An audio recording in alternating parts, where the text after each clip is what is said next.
The terrorist attacks that just happened in France were deplorable. It's beyond inhumane. It's not human. Anyone who could do that is another species entirely. So it's nice that people around the world wanted to show their support for the people suffering in France. Everyone on social media added the French flag to their profile pictures. People around the US used Facebook to organize events where Americans would turn off their lights at a certain time to show their support. Celebrities, from Kim Kardashian to David Beckham, all rushed to tweet special hashtags.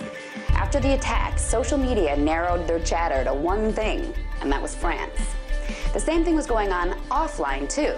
Here in New York City, they lit up the Freedom Tower, the Arch in Washington Square Park, and the Empire State Building in the colors of the French flag.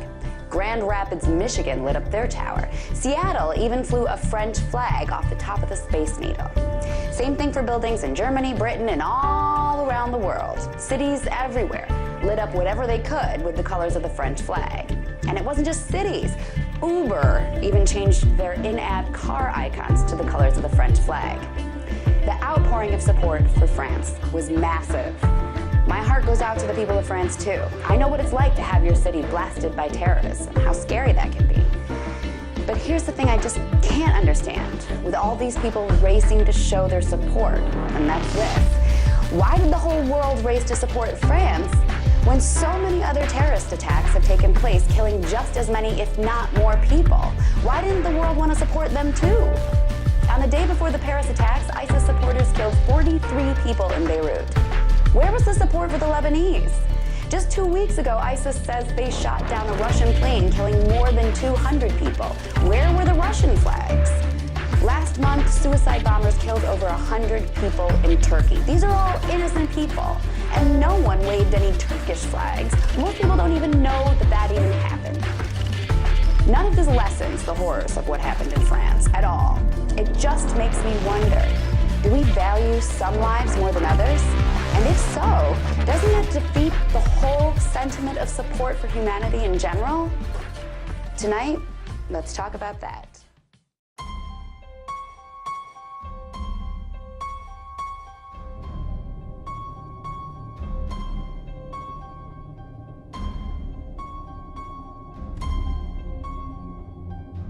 The heads of CIA, MI6, Mossad and French intelligence agency met 2 weeks before the attacks in Paris.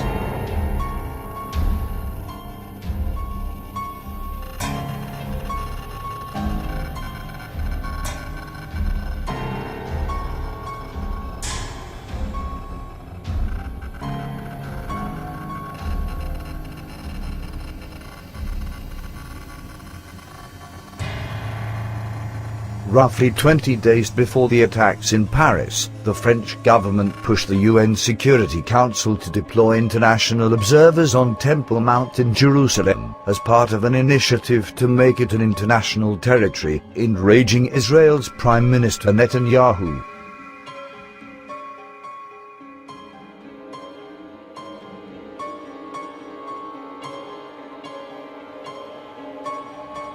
Two days before the attacks, Israel cancelled a meeting at the European Union headquarters in Brussels, suspended all diplomatic dialogues and summoned their ambassador in Tel Aviv.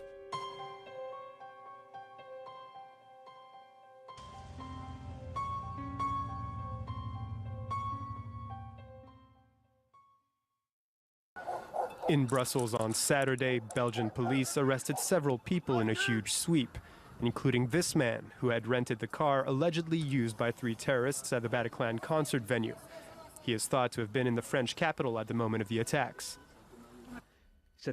On the morning of November Not less 14th, interesting this is the person was fact that the controlling money and the France-Belgian logistic border. for the attacks in Paris came from mysterious sources in Brussels, right after the clashes between Israel and the European Union.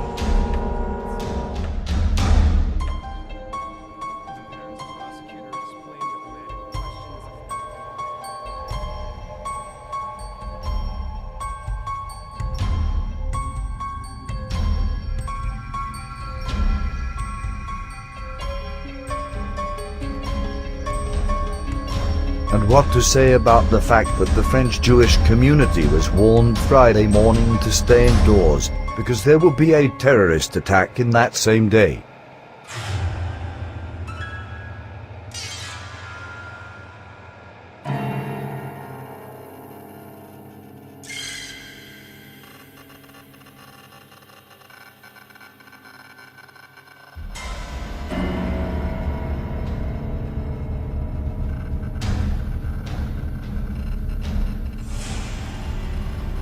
Apparently the owners of Bataclan also knew about the attacks in advance because they sold the club 2 months before the attacks and fled to Israel after 40 years owning the place.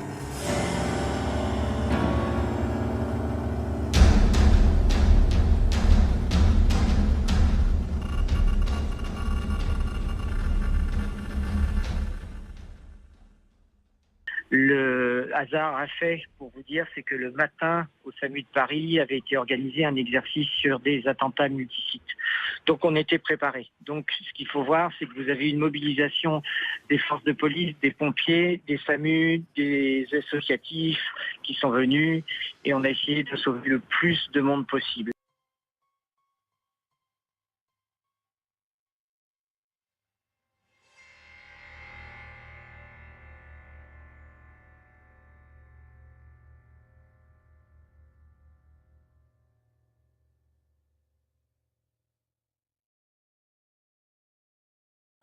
I'm pretty sure that Israel was also very angry at the fact that Iran's president was supposed to arrive in Paris in the same weekend, for speeding up the talks about Iran's nuclear program.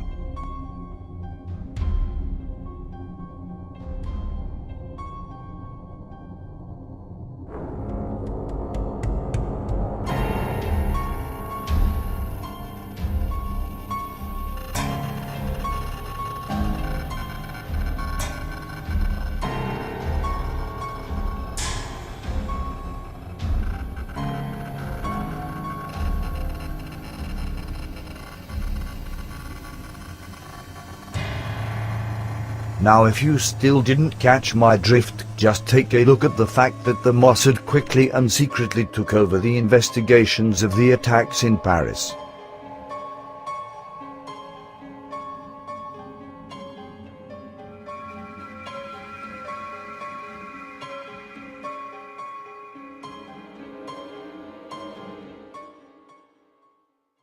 Paris native known as Omar was often seen praying at this mosque near Chartres. On Saturday, his brother and father were taken in for questioning, as well as other family members.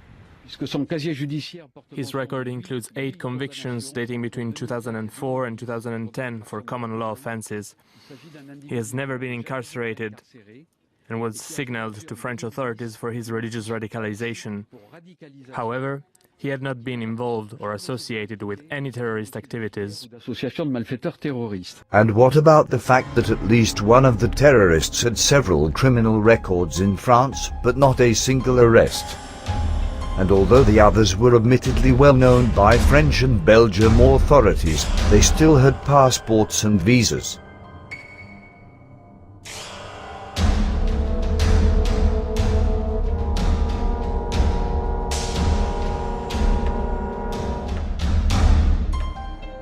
The Friday's cover of the famous French newspaper, Le Parisien, also strongly suggests that more people were in the know about the terror attacks in the evening.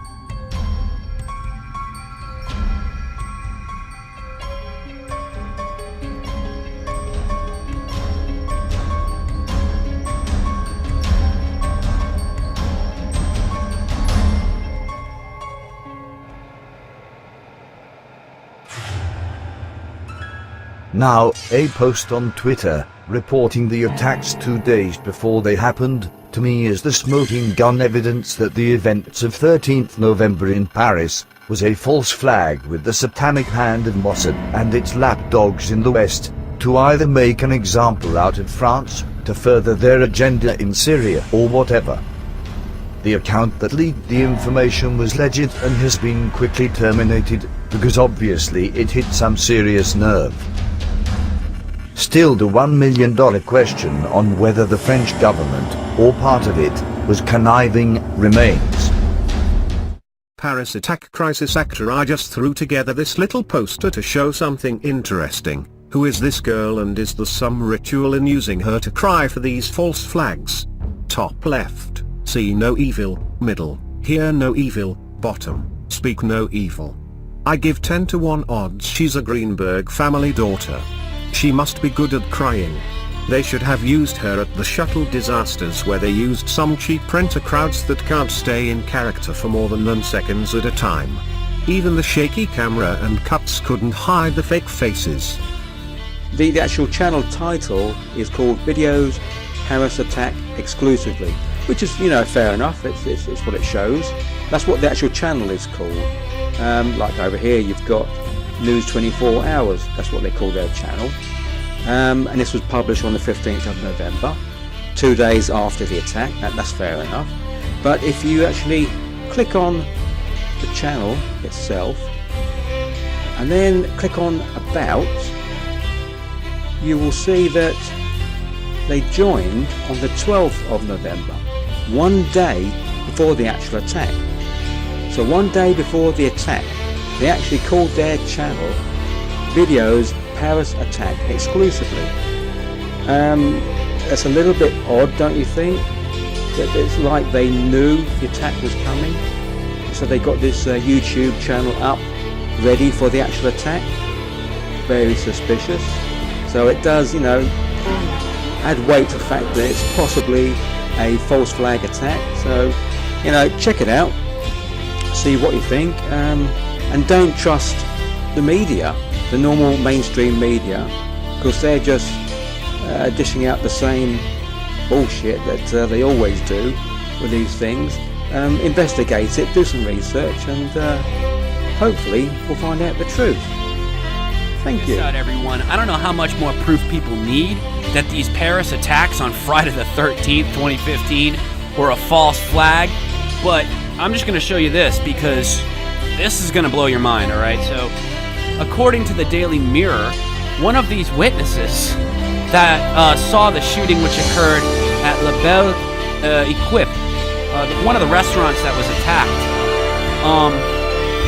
well, apparently, and you can read it all right here, I'll leave links in the description box below, the gunman that this witness saw execute the patrons of this restaurant pulled up in a black Mercedes-Benz. Alright? And this guy, according to the witness, was a clean-cut white guy. Clean-shaven, dressed in all black except for a red scarf. Also, the shooter was aged about 35 and had an extremely muscular build, which you could tell from the size of his arms. He looked like a weightlifter. Now that doesn't sound like your typical Muslim terrorist from Syria. And so this witness goes on to describe the incident. He was not wearing gloves and his face was expressionless as he walked toward the bar. The driver had opened his door shortly before the shooting began and stood up with his arm and a machine gun rested on the roof of the car. He stood there with his foot up in the door, acting as a lookout. I would describe him as tall, with dark hair, and also quite muscular. Again, they looked like soldiers or mercenaries and carried out the whole thing like a military operation. It was clear that they were both heavily armed and the gunman was carrying several magazines. They both then coolly sat back in the car and sped off in the direction of the Bataclan Theater. This witness also goes on to claim that these gunmen were firing up at the second-story street windows to make sure that nobody was filming them or taking their picture. Now, if this was truly a suicide mission, why in the world would you give a crap if anyone was filming you or taking your picture? Right? And I also want to iterate that this witness claims they could clearly see the gunman, all right? Like, you don't just imagine this. This is what this guy saw. I mean, wow. I mean, really though, according to what this witness claims to have seen, these gunmen sound more like Western or Israeli mercenaries, right? Not that ISIS isn't a Western mercenary group as well, but of course they're of Middle Eastern descent, right? This sounds more like something else.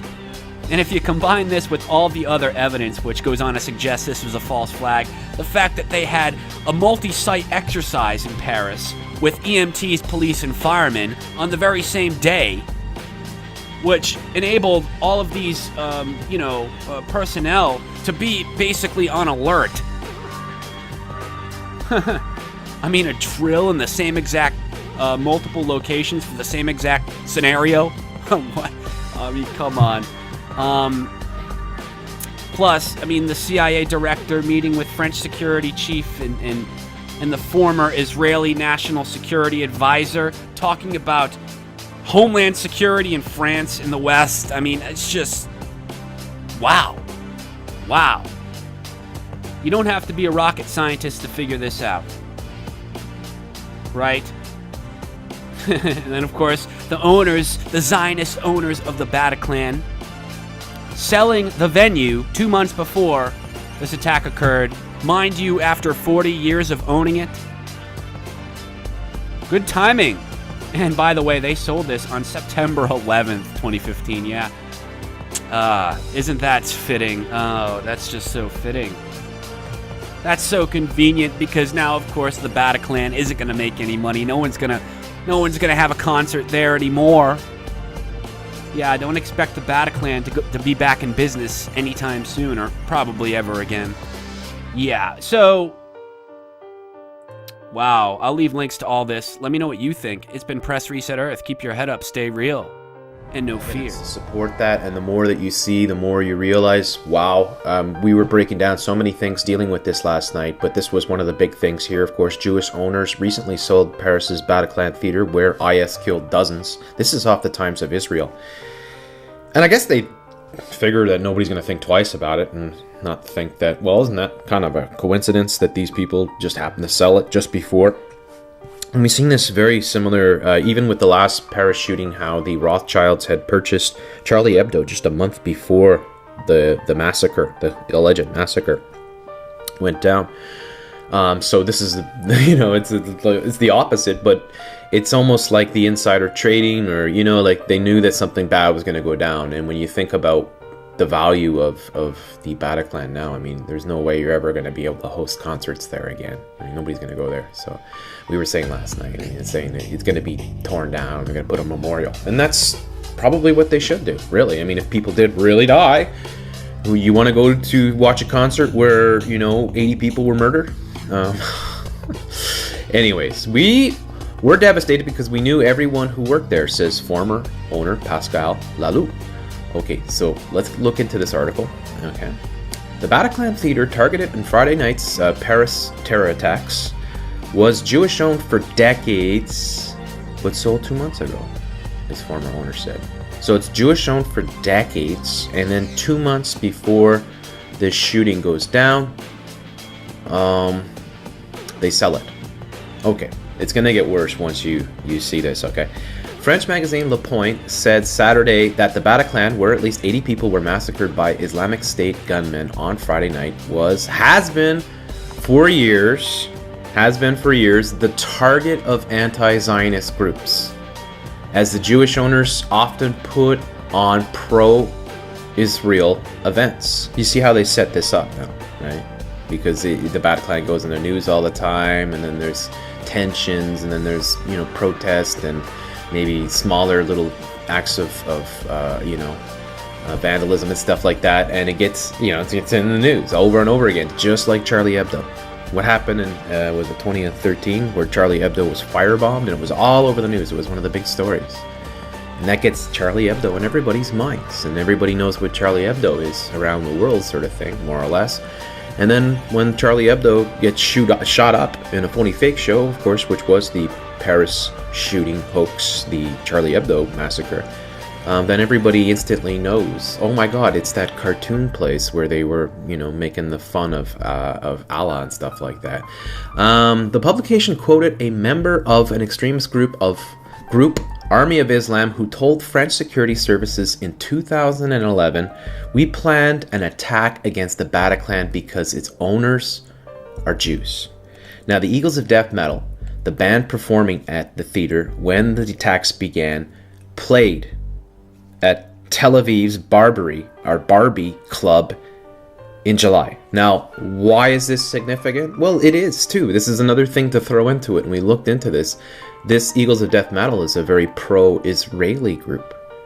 So it's possible at that point in time when they performed at the Barbie Club in Tel Aviv, they might have been approached for this particular mission. All right, now there's video that's surfacing of the shooting inside the concert, and it looks very suspicious, but I won't go there. I'm not going to show that right now.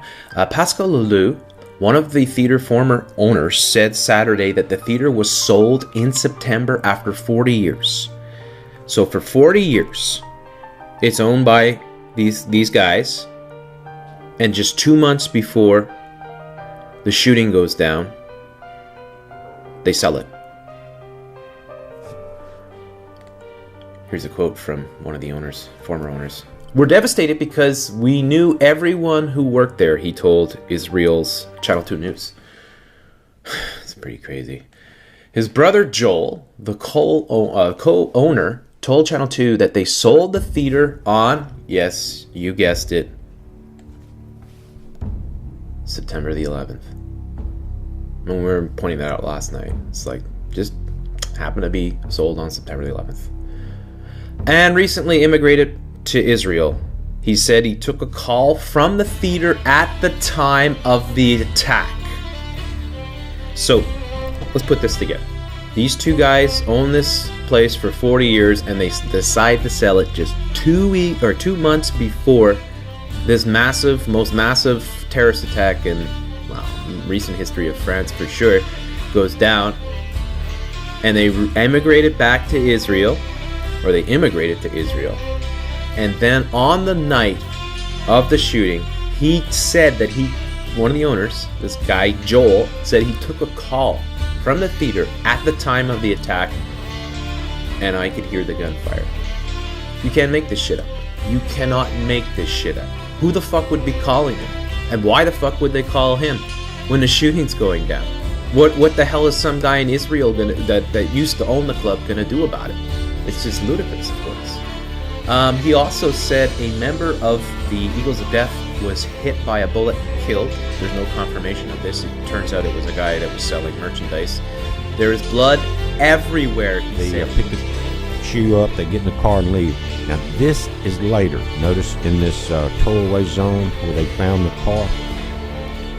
Citroen, this is in 2013. Notice the mirrors, black. Chrome rim, but the mirror package is black on the front. You can't see it with the two guys because the door's open, but look at it closed. Now I went back to factory images and found this car. See it? The wheels match. The mirror package matches. This car that they found the ID of one of the brothers in is not the car with the two gunmen. Again, look at the black mirror package here, guys. And we'll go back and look at the car that was in the shooting. Again, the car they picked up matches exactly to a 2013.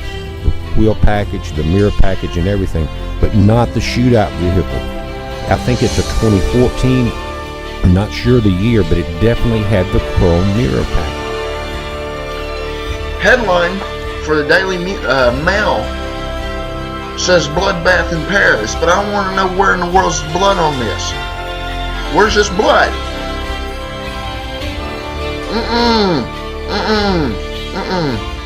No, sorry. I'm not buying this one. I'm not buying this one. You can take those sheets off and still be able to sleep under them. They're clean as can be. And why does it look like he's a little happy? I mean, come on now, this is just ridiculous. This is ridiculous. This is the first image of this online. I got the snipers. Look at that. Ain't no blood there. Ain't no blood there either. Where is this blood? If it's a bloodbath, where's it at? Look at that.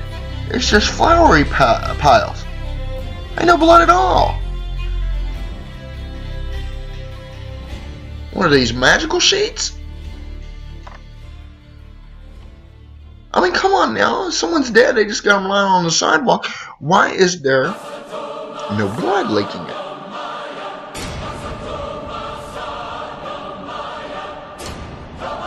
Oh, look. Back 94. There's your 13. They just had to have that image all up there and ready to go.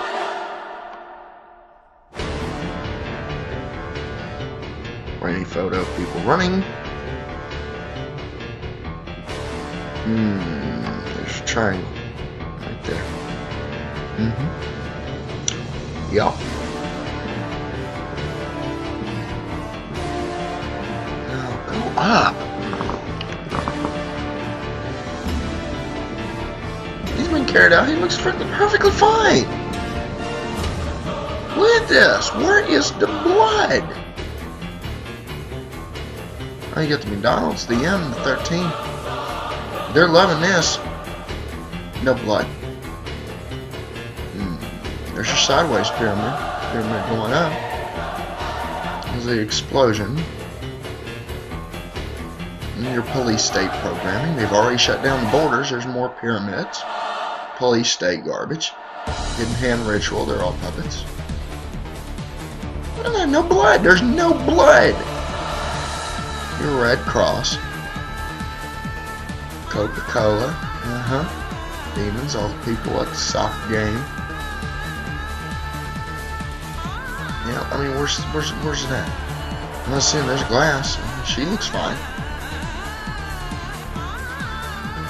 God, where's she bleeding at? Why does he have to be carried? No description. Are you going to tell me they're going to perfectly edit this? Clean sheets? This demon's already politicized it. This is an attack on all humanity. Garbage. Garbage, garbage, garbage.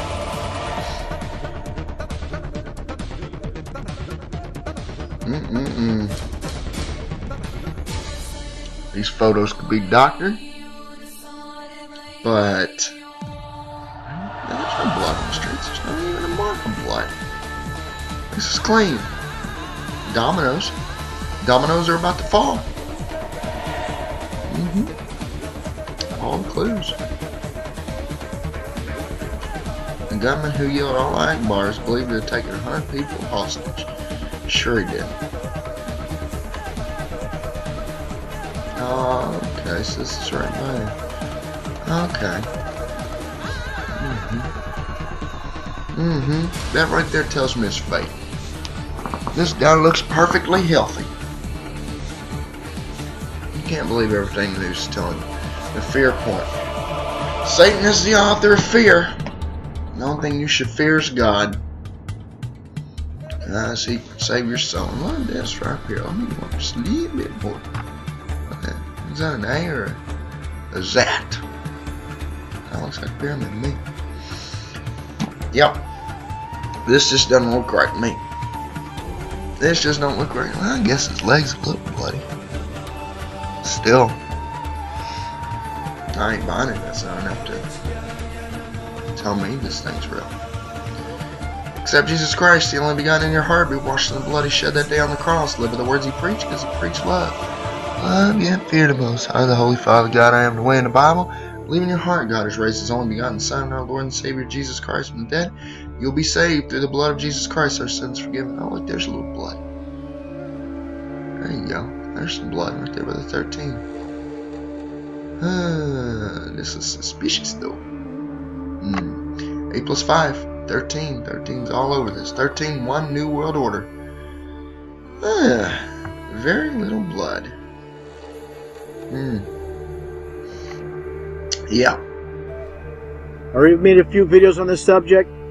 What happened in Paris, France, the supposed terrorist attack, was nothing more than a PSYOP, psychological operations, trauma-based mind control that completely controls the masses.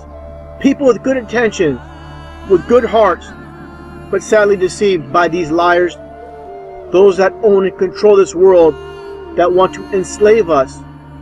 I'm taking a look at these supposed forensics experts looking at the remains of a supposed suicide bomber. Now here's the issue. With all the people that supposedly were killed, and what do you see? Little to no damage to this cafe. I'm going to show some images of real suicide bombers in restaurants and cafe, and let's compare the footage. This is completely ridiculous how people buy this. Nothing about this is real. Oh, you see a couple chairs pushed to the side. No blood anywhere. Nothing about this is real. people milling around, smoking a cigarette at a crime scene. Did you see that? Did you see that? Let's take a look here for 1 second. A forensics expert is smoking a freaking cigarette. What garbage. This is nothing but a joke. And how people can't see through this is beyond me. Complete joke. Continue with the video footage. Where's the blood? Suicide bomber, there should be blood everywhere. People took the time to look at actual footage of suicide bombers. Real footage, you're going to see blood everywhere. There is none. Nobody died. Nobody got hurt, period. Entire cafe. Oh, 2 chairs pushed over. 2 coffee cups on top of a table. Complete garbage. We live in such a dumbed down society. Now let's take a look at actual footage. This is from Morocco. From a real suicide bomber that did real damage to a cafe. You see the difference? Can you see the difference? You had these 2 chairs pushed over. That means a bombing happened. Now you take a look at this. World of difference. Now let's take a look at more footage of real suicide bombers. Here you go, another restaurant. Real damage. What happened here was nothing more than a firecracker, if that. Firecracker would do more damage than this. Complete joke. More footage here. Now here's something right here. A suicide bomber on a bus. This news story never received 24-hour coverage because it was real. It was not scripted, part of the world stage. You hear about it, you make it on the news, then the story will disappear. This did not affect people worldwide. Again, people can't see the difference.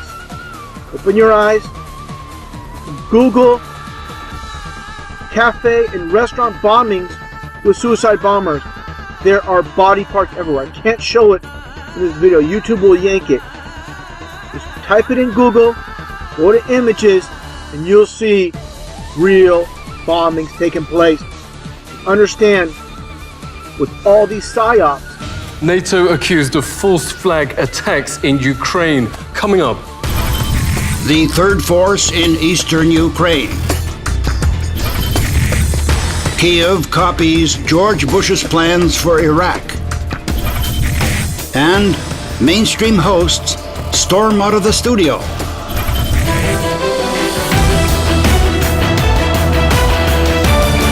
Killing your own citizens, then blaming another nation to start wars called a false flag attack. The most infamous is Operation Himmler. Nazis murdered fellow Germans, then blamed Poland to start World War II.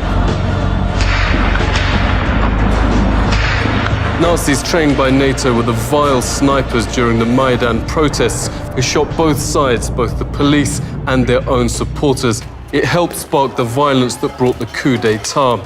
Leaked images show Ukraine nationalists Una Unso being trained to use sniper rifles by NATO. These false flags, writes intelligence author F. William Engdahl, are just the latest atrocity in the documented NATO Operation Gladio. Decades of terror attacks that have killed hundreds throughout Europe have actually been funded and planned by the White House. Top-level officials in the government and the CIA have confirmed in what Wikispooks calls the most shocking story ignored by the mainstream. Gladio is admitted by former CIA head Bill Colby to be a major operation. Operations like the massacre at Bologna rail station, which killed 85 people and injured hundreds more. EU Parliament passed a resolution condemning the terror, demanded NATO stop and carry out a full investigation. The US simply ignored it. Evidence shows this US campaign of terror continues today, notes the world's leading scholar on Gladio, Dr. Daniel Ganser. FBI whistleblower Sybil Edmonds, who ACLU calls the most gagged person in US history, revealed the CIA's actually expanded the program internationally under codename Gladio B.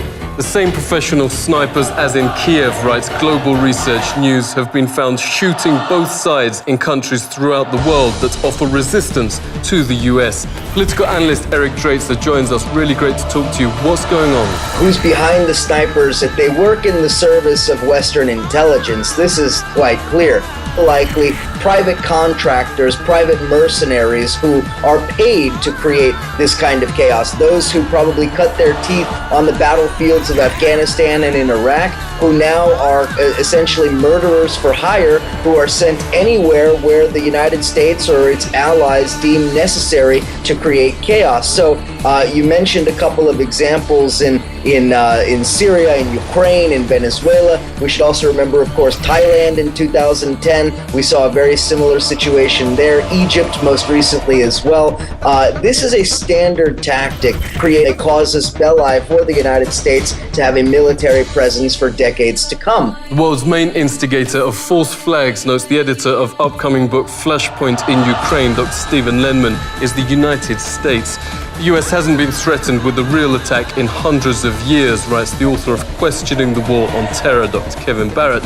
The only way to force war on its population is through terror-inducing false flags.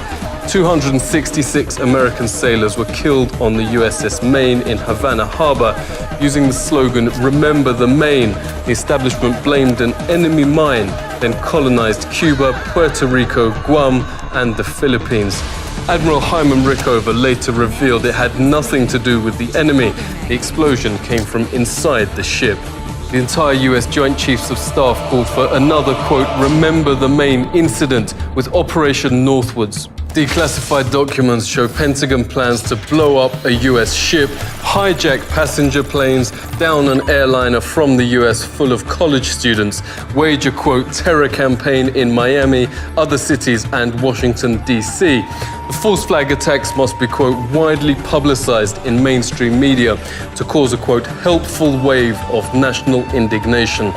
Plans signed off by Armed Forces Chief Lyman Nemnitzer were blocked at the last minute by a horrified President Kennedy. It was opposition to out-of-control militarism, writes James Douglas in JFK and the Unspeakable, that Douglas says got Kennedy killed by the intelligence services. It is one of the versions for his assassination. Northwood's mastermind Lemnitzer was put in charge of NATO, where he, quote, "hoisted the black flag of terror in Europe under Operation Gladio," notes the book Gladio, NATO's Dagger at the Heart of Europe. Kennedy's removal left the path clear for successor Lyndon Baines Johnson to return false flags to center stage. Within less than a year, LBJ fabricated the attack that plunged the US into the Vietnam disaster.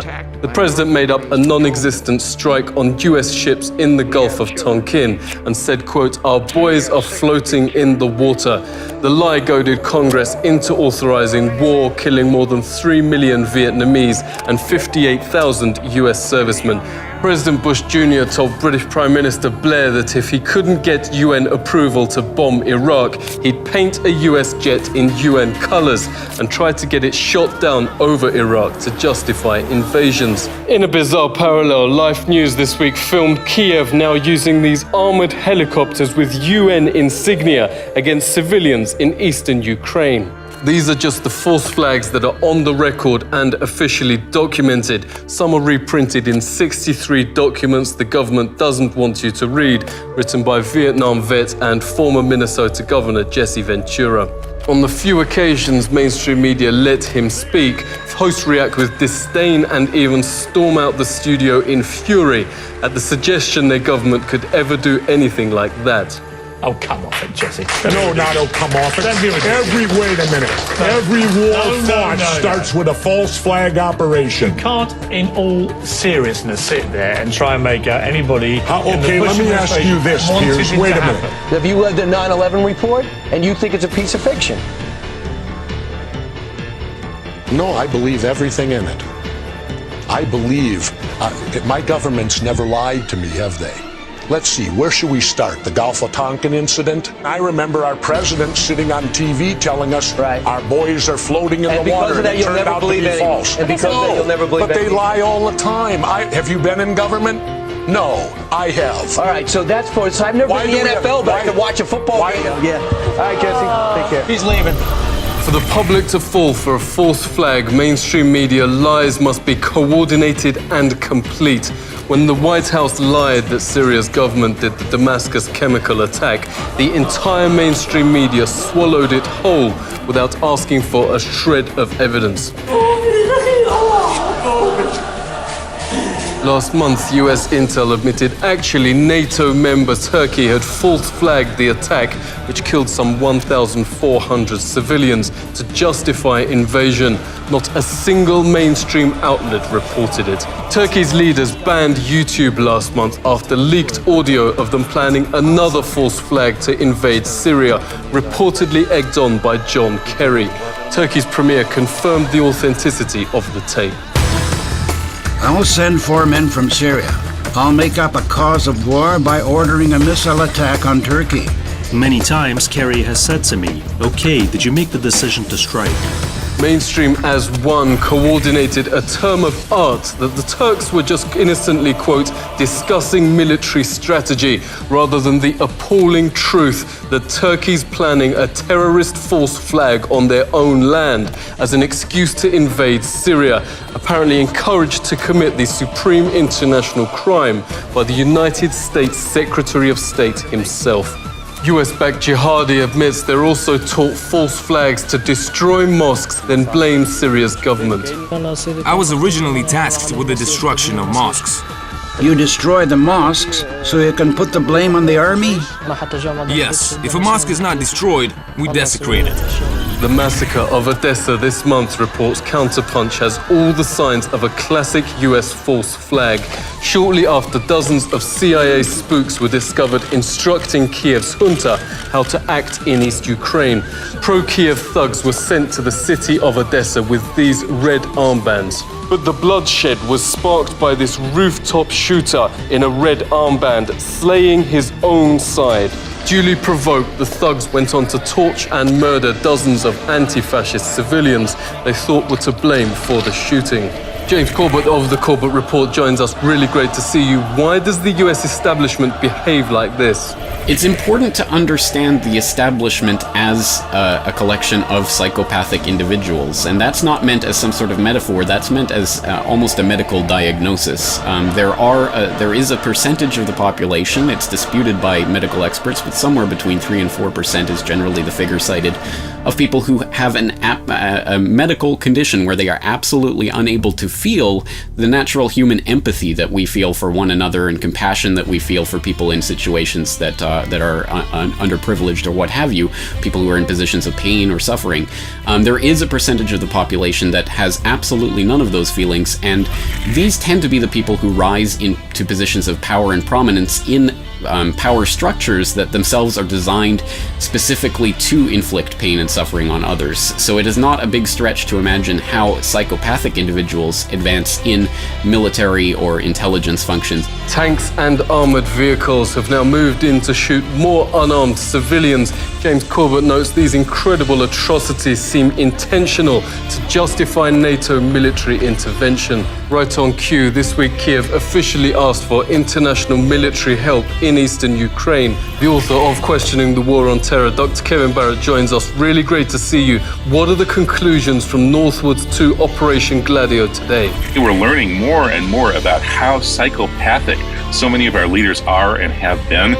Stories about Lyndon Johnson that I can't repeat on international media because they're so disgusting. Stories about the Bush family involving the worst, most despicable kinds of crime. It's become supremely obvious that a lot of the Western leadership is deeply corrupt.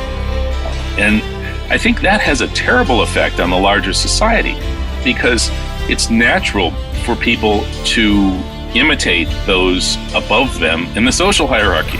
So we, I think, need to rethink the process that we're using to put people into leadership positions, military leadership, intelligence leadership, political leadership, and we need to think about coming up with a way to maybe administer psychopathy tests to people who are aspiring leaders, or otherwise vet people to try to make sure that people in the top positions have some kind of conscience. Because if they don't, I'm afraid things are going to just spiral out of control. Whole societies will become so corrupt that they will fall apart, and civilization itself will be threatened. Dr. Barrett knows false flags only work when the public's unaware of them. Washington's blog reports that interest in false flags has gone through the roof, and interest is now highest in the US. Audiences for mainstream pumping false flag lies are in freefall. Channels like MSNBC shed half their entire viewership last year, losing another quarter just in the first 3 months of 2014. NATO leaders are now known to have mass murdered their own civilians in false flag operations like Gladio. Reportedly, the operation continues today. How many more victims will there be before the public finds out? Seek truth from facts. This is The Truth Seeker.